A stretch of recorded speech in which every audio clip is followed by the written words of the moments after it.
Introduction. From tragedy to meaning and motivation on the complexity of motivation. And a personal story, we are the CEOs of our own lives. We work hard to spur ourselves to get up and go to work and do what we must do day after day. We also try to encourage the people working for and with us, those who are buying from and doing business with us, and even those who regulate us. We do this in our personal lives, too. From a very young age, kids try to persuade their parents to do things for them, with varying degrees of success. As adults, we try to encourage our significant others to do things for us. We attempt to get our kids to clean up their rooms and do their homework. We try to induce our neighbors to trim their hedges or help out with a block party. Whatever our official job descriptions, we are all part-time motivators. Given that motivation is so central to our lives, what do we really know about it? What do we truly understand about how it operates and about its role in our lives? The assumption about motivation is that it is driven by a positive, external reward. Do this, get that. But what if the story of motivation is in fact much more intricate, complex, and fascinating than we've assumed? This book explores the jungle of motivation's true nature, as well as our blindness to its strangeness and complexity. Rather than seeing motivation as a simple, rat-seeking reward equation, my hope is to shed some light on this beautiful, deeply human, and psychologically complex world. Motivation is a forest full of twisting trees, unexplored rivers, threatening insects, weird plants, and colorful birds. This forest has many elements that we think matter a lot, but in fact don't. Even more, it's full of unusual details that we either ignore completely or don't think matter, but that turn out to be particularly important. What is motivation, exactly? According to Merriam-Webster's online dictionary, the word is the act or process of giving someone a reason for doing something. It's also the condition of being eager to act or work. And so this book is about what moves us to feel enthusiastic about what we're doing. It is about why we feel driven to slog through tasks that may appear on the surface to be thankless. It's also about the dire need for managers to better understand the deeper nature of what makes employees feel engaged at work and what they can do to make everyone feel happier and more committed. It's about connecting more deeply to what we do, to the outcome of our efforts, to others, and to our relationships. But, ultimately, this book is about what we really want out of life before we die. The motivation equation. Motivation, in the sense of being positively engaged to complete a task, is a much thornier problem than it seems at third glance. To think about the complexity of motivation, imagine that you are trying to write down an equation that would capture all of motivation's fundamental elements. Maybe it would look something like this. Motivation equals money plus achievement plus happiness plus purpose plus a sense of progress plus retirement security plus caring about others plus your legacy plus status plus number of young kids at home 2 plus pride plus E plus P plus X plus. Of course, money is an important part of this equation.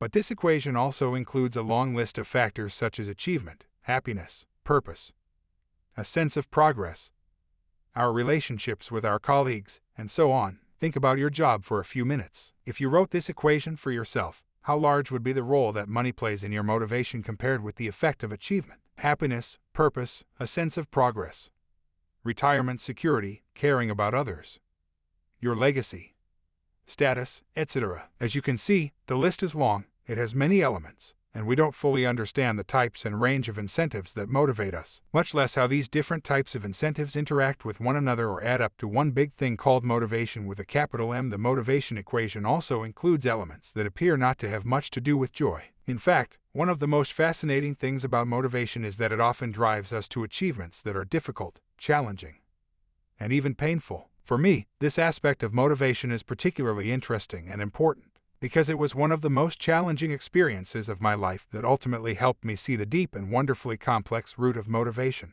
Allow me to explain. Called to a tragedy a few summers ago, I was having dinner with a few old friends when my cell phone rang. A woman I didn't know told me that she got my phone number from a mutual acquaintance. She asked me to stop by the local hospital as soon as I could. This woman had read about a trauma that affected me as a teenager and thought I'd be able to offer some helpful advice to her best friend, someone I'll call Alice. I deeply dislike hospitals for reasons that will soon become clear, but my motivation to help was stronger than my aversion. I couldn't refuse the request. I left my friends and headed to the hospital. When I met Alice there, I learned that she and her family had just suffered a terrible tragedy.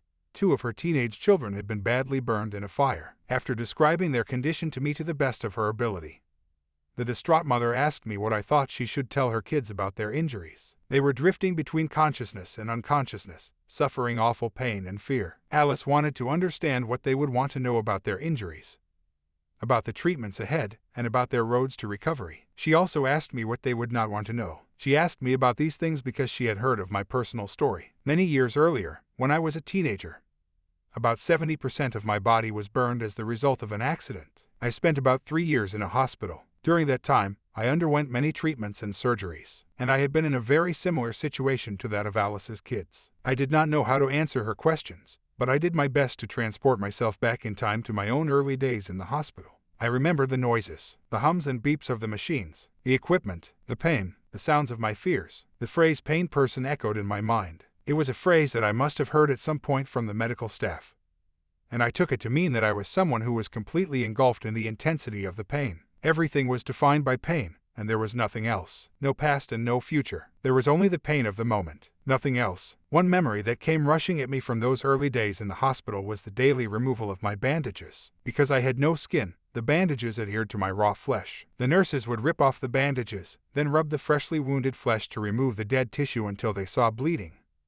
a sign that the underlying tissue was alive. They would then put ointment on the wounds and rebandage my body. The next day, they would repeat this agonizing process. The only time I had a reprieve from the torture was on the days I had surgery, and sometimes the day after. Oh, how I looked forward to surgery, the bliss of anesthesia, and the few days of recovery. I did not share my memories of the bandage removal with Alice, but I did tell her that when I was in the hospital, I wanted to know the meaning of all the noises and beeps around me. I wanted to know my heart rate and blood pressure. I wanted to know the level of oxygen in my blood, the functioning of my lungs, and so on. I wanted to know which sounds meant that my body was functioning and which indicated that things were not going well. I also wanted to know how long the pain would continue, when a treatment would cause the pain to increase, and when I would have some relief. At the superficial level, it seemed that I yearned for information about what was happening to me.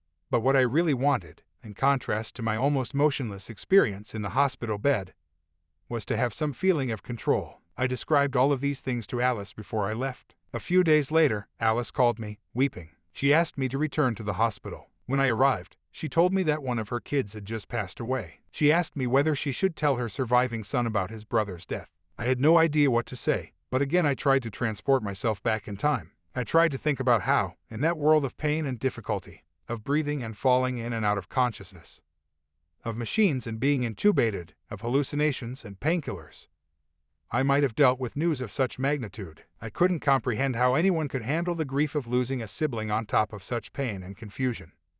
So I suggested that she keep the news from him as long as possible. A few months later, I got some better news. Bill was out of immediate danger, fully conscious, and more or less aware of his situation. She asked me to send her son an optimistic note about his recovery and his future. Her request overwhelmed me with sadness. I knew all too well that this kid was just beginning to heal and that the road ahead would be long and brutal. It was going to be much harder than any of them imagined. What could possibly motivate me to revisit the suffering I'd endured? As I reflected on Alice's request, I remembered the first time I walked out of my hospital room by myself. I got out of bed and shuffled to the door, opened it, and stepped out, proceeding very, very slowly and painfully. I was determined to make it all the way to the nurse's station. When I got there, I saw a big mirror. Without thinking, I took another step and looked at myself. It was hard to believe that the creature in the mirror was 17-year-old me. Up to that point, I had seen different sections of my body from time to time, but this was the first time I had a full view. I saw legs that were deeply bent and covered with bandages and arms that appeared to be dangling lifelessly from my shoulders. My back was hunched over, and my face was a rainbow of colors. The right side was completely blue and red and yellow.